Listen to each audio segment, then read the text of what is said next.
Dan ada sahabat Abu Bakar juga termasuk yang seperti itu, tidak pernah bermain wanita. Padahal saat itu yang merajalela. Makanya apa? Penting dalam memilih teman dalam bergaul. Jangan sampai salah pergaulan. Orang-orang yang dia ingin menjadi baik, pilih teman-teman yang baik. Kalau seandainya harus mau tidak mau berteman dengan orang-orang yang tidak baik, maka kita harus bisa mewarnai mereka. Jangan sampai kita yang diwarnai mereka. Makanya nanti ketika para santri ini pulang ke rumah, bukan berarti 100% nggak boleh main HP. Sekarang sudah beda zamannya dengan dahulu. Yang handphone itu masih belum ada. Sekarang memang handphone itu sudah menjadi apa? Satu kebutuhan. Dan melarang 100% juga bukan hal yang bijak. Karena memang sudah seperti itu zamannya. Namun sebagai orang tua harus lebih pandai bagaimana mengarahkan, bagaimana mengawasi, bagaimana membatasi anak supaya tidak berlebihan dalam menggunakan handphone. Karena memang sekarang pergaulan tadi mungkin dia di rumah saja, di kamar saja, tapi pergaulnya jauh, mungkin beda daerah, bahkan sampai ke luar negeri. Makanya sekarang ini ada yang ramai pernikahan dengan orang yang berada di luar karena pertemuan melalui online.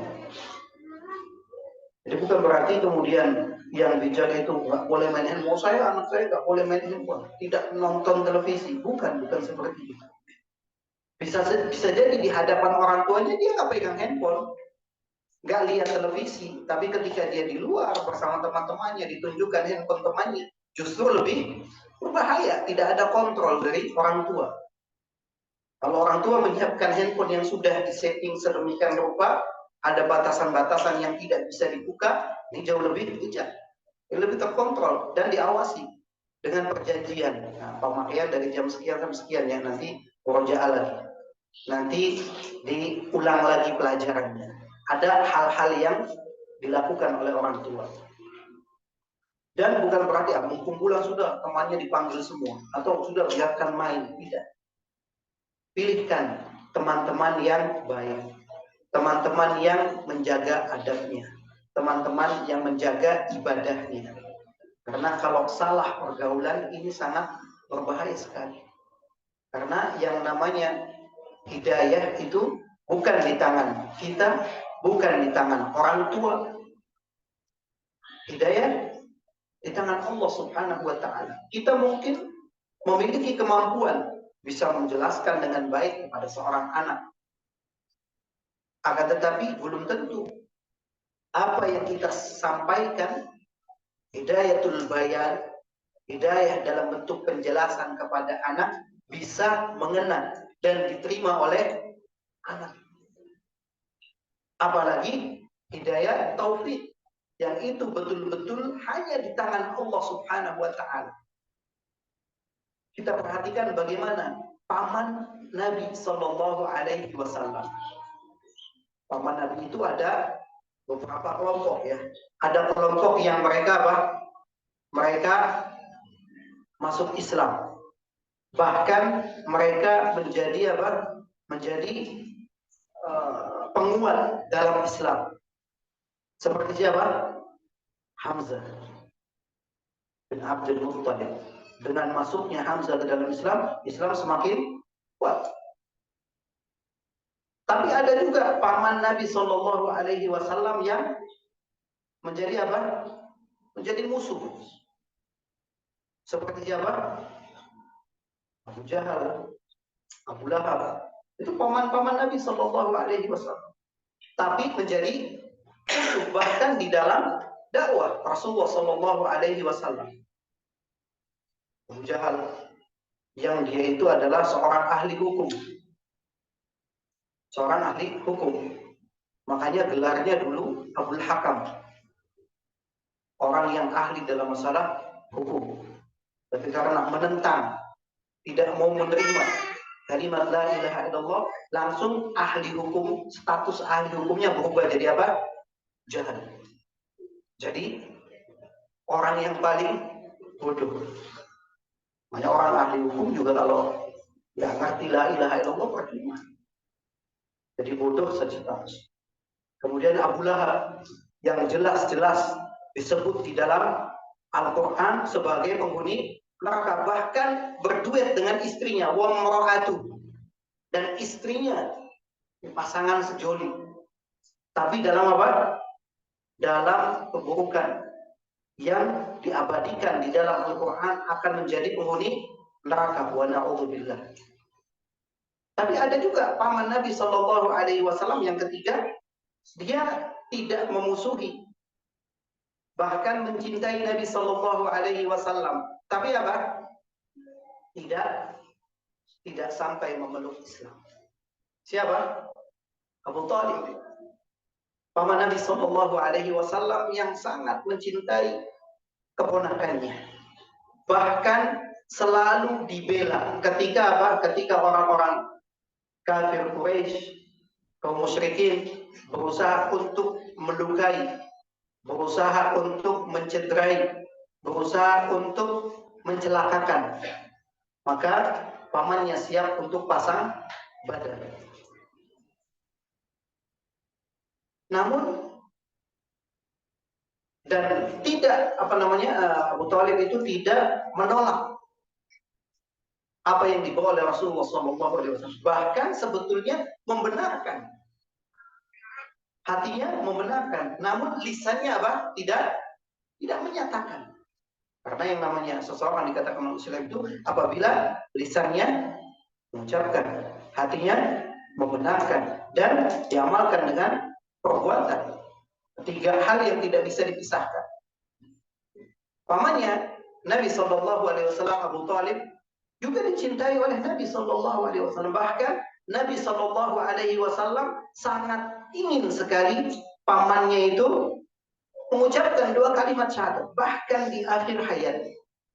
Di akhir hayat ingin supaya pamannya mengucapkan kalimat la ilaha illallah. Disebutkan di dalam hadis yang diriwayatkan Imam Bukhari dan Muslim, dikatakan bahwasanya lamma hadarat Abu Talib al-wafa, ketika Abu Talib di akhir hayatnya, ja'ahu Rasulullah sallallahu alaihi wasallam. Rasulullah sallallahu alaihi wasallam mendatanginya. Fawajada 'indahu Aba Jahlin wa Abdullah ibni Abi Umayyah ibn al-Mughirah. Di samping Abu Talib ada Abu Jahal dan ada Abdullah ibnu Abi Umayyah ibn al-Mughirah. Ini adalah pembesar-pembesar kafir Quraisy, orang-orang terpandang di masyarakat pada saat itu. Bahkan termasuk apa? Pimpinan-pimpinan kekufuran. Karena memang itulah pergaulannya, itulah teman-temannya. Rasulullah Shallallahu Alaihi Wasallam melihat keadaan pamannya yang sudah di akhir hayatnya, melihat ada tanda-tanda kematian.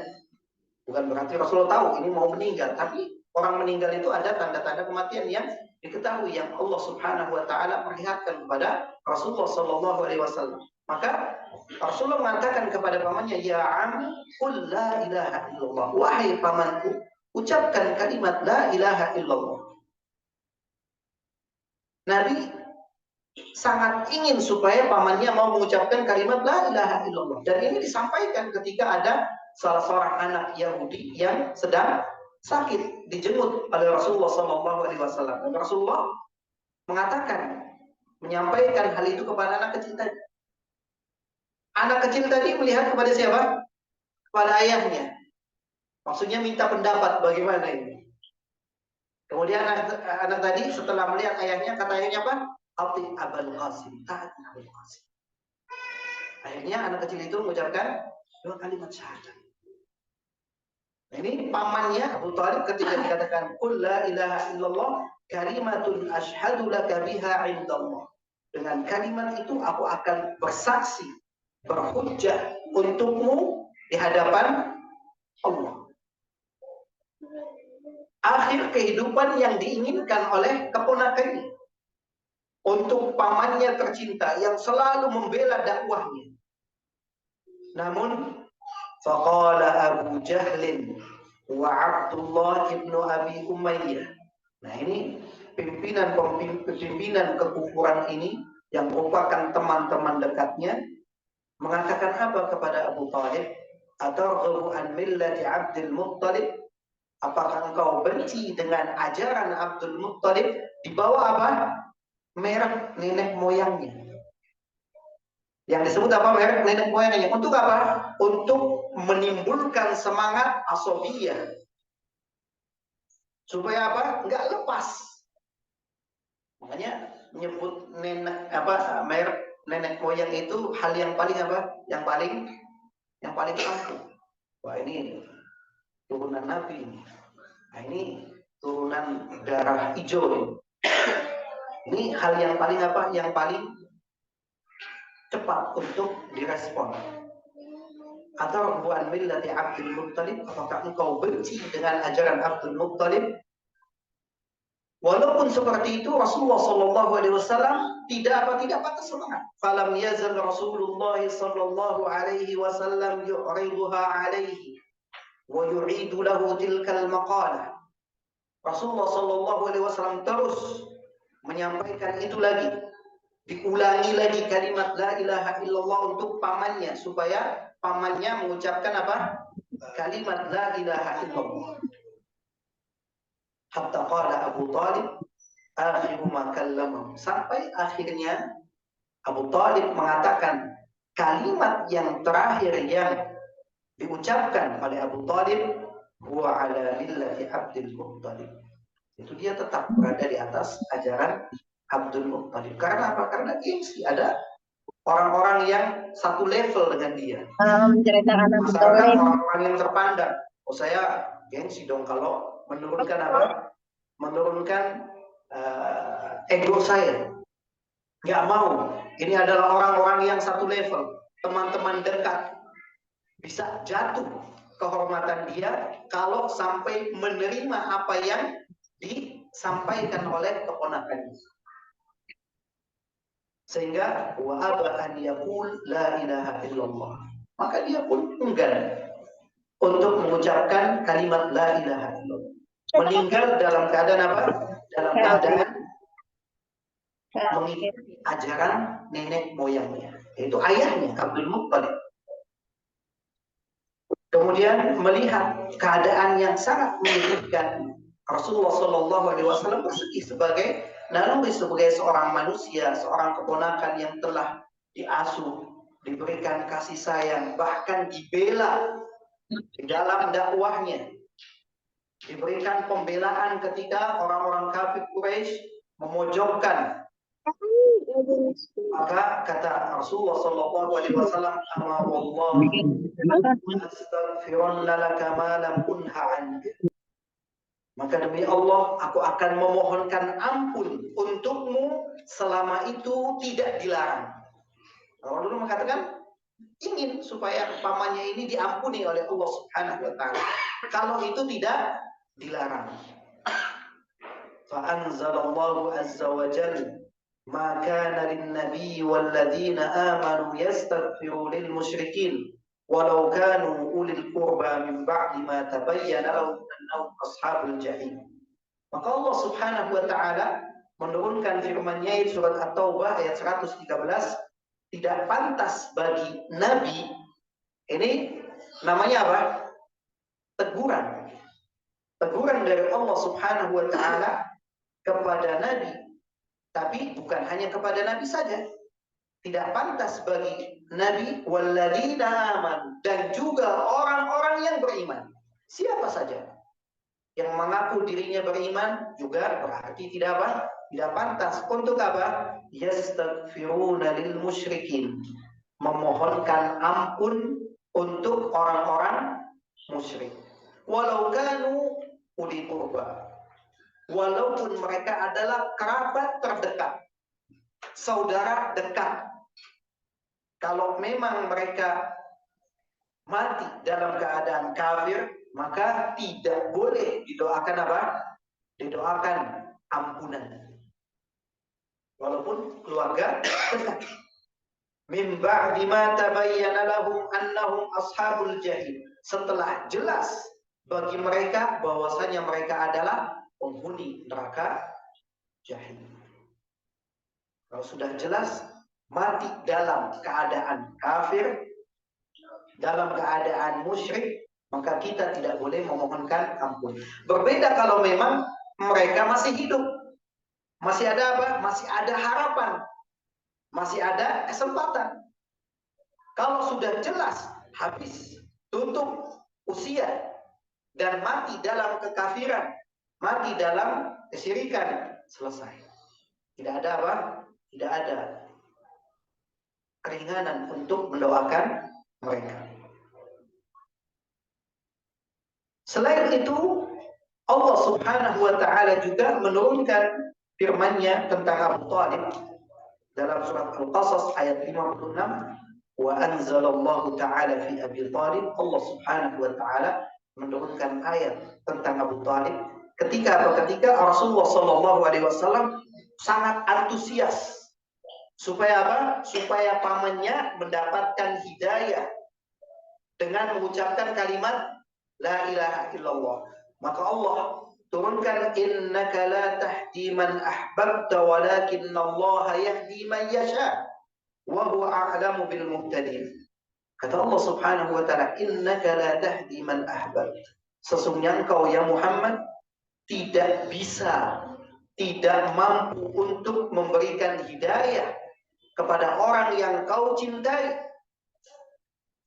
Abu Thalib termasuk orang yang dicintai oleh Nabi Sallallahu Alaihi Wasallam, tapi Allah nyatakan kau tidak akan mampu, tidak akan bisa untuk memberikan hidayah kepadanya, karena hidayah apa? Hidayatul taufik ini di tangan Allah Subhanahu wa Ta'ala. Makanya Allah nyatakan walakinallaha yahdi man yasha, akan tetapi Allah Subhanahu wa Ta'ala yang mampu untuk memberikan hidayatul taufik man yasha, kepada siapa yang Allah kehendaki.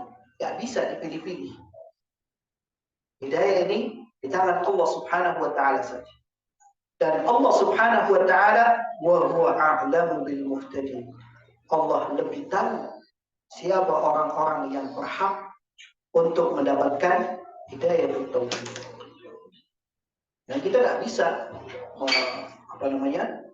mengklaim ataupun menjudge seseorang ini tidak dapat hidayah, karena hidayah itu taufik di tangan Allah Subhanahu wa Ta'ala. Selama hayat masih di kandung badan, maka semua bisa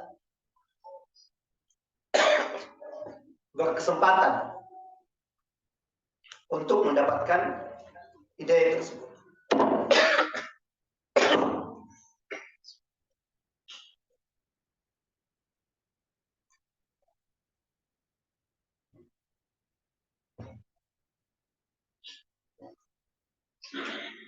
Bapak Ibu yang dimuliakan Allah Subhanahu wa Ta'ala, ini gambaran bahwasanya pergaulan itu bisa apa? Sangat fatal, bahaya. Abu Thalib bergaul dengan siapa tadi? Abu Jahal. Kemudian Abdullah ibnu Abi Umayyah ibnu al-Mughirah yang merupakan pimpinan kekufuran. Maka salah pergaulan bisa apa? Bisa sangat membahayakan, bisa menghalangi hidayah. Menghalangi hidayah yang itu adalah sesuatu yang sangat berharga bagi seorang. Makanya dalam usaha untuk menjaga supaya hidayah itu terus ada pada diri kita, maka perbanyak doa kepada Allah Subhanahu wa Ta'ala. Sebagaimana kita pun selalu memohon hidayah di dalam salat kita. Ihdinas siratal mustaqim. Berikan kami petunjuk, berikan kami hidayah di atas jalan yang lurus. Termasuk orang tua mendoakan anak-anaknya, mendoakan putrinya, dan juga tadi berusaha untuk mengawasi, memilihkan, dan ada membatasi. Jangan dilepas begitu saja dan jangan dikekang. Tapi ada usaha untuk kerjasama supaya bisa tercapai keinginan orang tua dan juga dari pihak mahat supaya anak-anak kelak menjadi anak-anak yang salihah, yang berbakti kepada kedua orang tuanya, juga akan membawa orang tuanya memakaikan mahkota di hari kiamat. Mungkin ini saja yang bisa kami sampaikan. Kurang lebihnya kami mohon maaf. Mudah-mudahan bermanfaat. Dan saya cukupkan. Subhanakallahumma rabbana wa bihamdika asyhadu an la ilaha illa anta astaghfiruka wa atubu ilaik. Sallallahu ala nabiyyina Muhammad wa ala alihi wa sahbihi wasallam. Wa akhiru da'wana alhamdulillahi rabbil alamin. Assalamualaikum warahmatullahi wabarakatuh. Waalaikumsalam.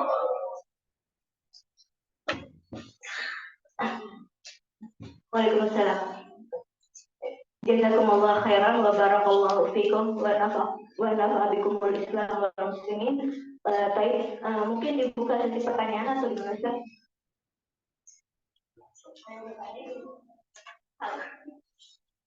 Ya, ini ada pertanyaan. Sebenarnya apa? Ini aja Pak, langsung ramah-ramah aja ya. Dan juga supaya nanti kok terkurangi jatah dengan anak-anaknya gitu. Supaya tidak terasa wah udah ini loh kurangin lagi jatahnya. Silakan ramah-ramah dan bisa mempersiapkan untuk kepulangan putrinya. Ya Ustaz, maaf mau tanya yang tadi kalau kita melakukan kesyirikan juga, kalau ada orang melakukan kesyirikan kita tidak boleh doakan juga ya Ustaz, mendoakan ampunan kalau meninggal gitu. Tapi kalau kesyirikannya itu masih sama-sama gitu Ustaz, tidak pasti dia melakukan kesyirikan, jadi cuma hanya kronik-kronik aja yang dicampur dengan keislamannya dia gitu Ustaz. Apakah kita boleh meminta ampunan kalau meninggal gitu dia?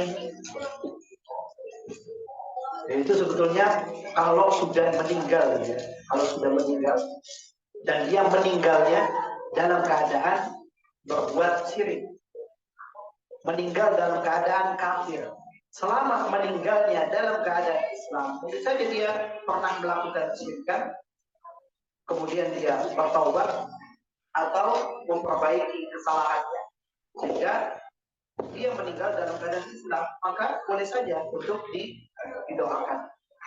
Jadi tadi keadaannya meninggal dalam keadaan kekufuran. Selama meninggal dalam keadaan Islam, berarti dia ada kesempatan atau sudah pernah bertobat dari perbuatan dosa. Allahu a'lam. Silakan. Silakan mungkin dari Ikhwan ada bukan? Udah nggak ada ya? Oh ada yang mau tanya, silakan Ibu.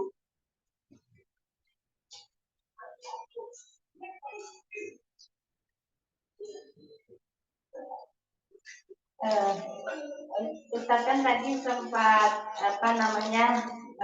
pergaulan itu kan sangat menentukan ya. Saya punya anak satu, punya anak adiknya yang di sini itu berkebutuhan khusus. Jadi saya sekolahkan di SLB. Nah, SLB ini non Muslim. Jadi karena kan yang bagus itu SLB non Muslim yang ada di sana di Jakarta. Jadi gimana ya? Saya di rumah itu supaya dia tidak terpengaruh dengan teman-temannya, supaya dia tetap, anaknya juga kan komunikasinya belum pandai. Jadi saya sebagai ibunya, hal apa yang harus saya apa namanya tiap hari lakukan supaya nanti anak saya tidak seperti teman-temannya atau gurunya gitu, Ustaz. Makasih.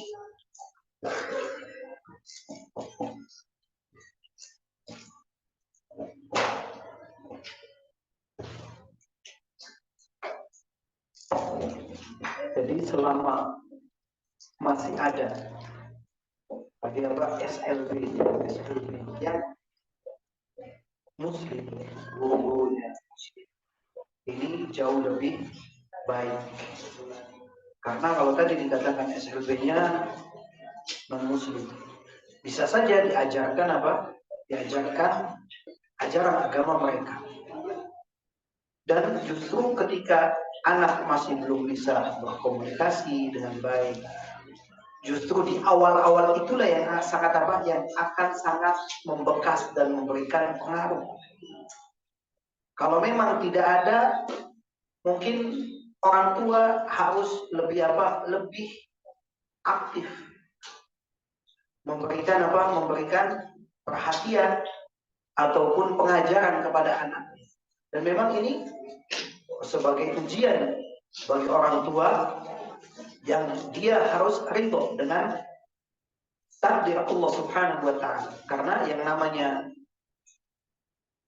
takdir Allah Subhanahu wa taala itu bukan untuk diingkari. Tapi kita sabar dan juga ridho.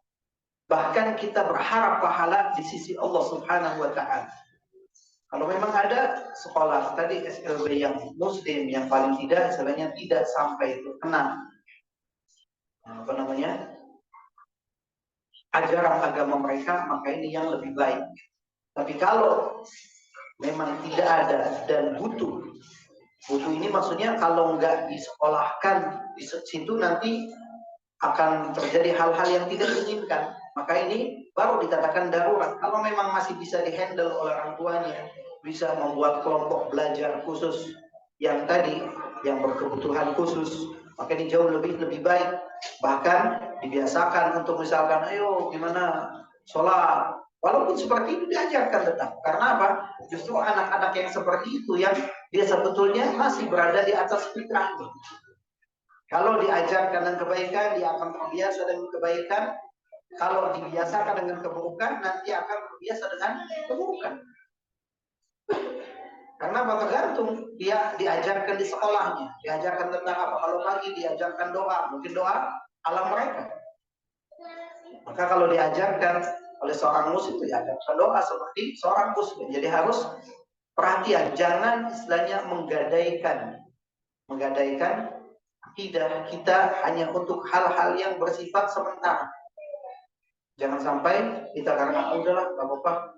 Justru itu sebagai aset orang tua. Walaupun maaf, kok kondisinya seperti itu, keadaannya seperti itu, tetap sebagai aset orang tua. Yang kelak kalau dia meninggal dalam keadaan Islam, belum balik, dia akan menjadi apa? Menjadi hujah bagi orang tuanya. Bisa membawanya ke surga, memberikan syafaat bagi orang tuanya. Jangan dikorbankan merasa anaknya adalah biarin, jangan. Justru itulah yang akan bermanfaat bagi kedua orang tuanya. Anak merupakan aset yang sangat berharga bagi orang tuanya. Bagaimanapun keadaan dia, bagaimanapun kondisi dia. Kekurangan yang ada, maka sabar, minta kepada Allah Subhanahu wa taala digantikan dengan yang lebih baik. Apakah dengan ketaatannya? Kadang ada orang yang seperti itu, anak seperti itu, tapi ketaatannya melebihi taatnya anak yang normal. Berbaktinya kepada orang tua jauh lebih anak-anak yang normal. Makanya minta ganti yang lebih baik dari Allah Subhanahu wa taala. Kalau memang ini diberikan ujian seperti itu. Jangan berputus asa dan jangan apa namanya tadi, udahlah ada perasaan yang sudahlah. Nah, ini perasaan yang kurang tepat, yang sebaiknya dia tetap berusaha meraih surganya Allah Subhanahu wa taala dengan apa yang ada pada dirinya. Allahu a'lam. Baik, mungkin pertanyaannya kita cukupkan ya.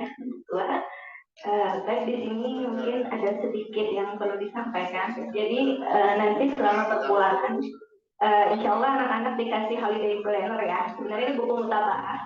Kalau di Mahat juga ada buku mutabaahnya berbentuk buku, tapi karena perpulangan jadi kita kasih sementara ini. Nanti di sini bisa dikontrol aktivitas anak-anaknya, baik sholatnya, mohon juga di checklist. Juga nanti ada kegiatan membantu orang tua, dilihat anaknya membantu orang tua dengan kesadaran sendiri atau masih dipaksa. Kemudian nanti tolong di sini ada pesan dan kesan orang tua. Jadi mungkin bisa jadi kesan atau mungkin pesan ketika nanti mereka mau balik ke sini ya. Kemudian juga di sini ada kegiatan bersama orang tua dan mungkin kalau anak-anaknya baca buku apa yang akan dibaca dan faedah apa dari buku itu. Mungkin itu aja. Untuk itu bisa sekarang bisa langsung untuk dijemput ya. Jangan lupa untuk mengisi kartunya ya. Oh ya, untuk kelas 7. Jadi setiap perkurangan nanti ngisi kartu. Balik juga nanti diisi lagi kartunya. Nah, jazakumullah khairan. Kita tutup dengan doa kafaratul majelis.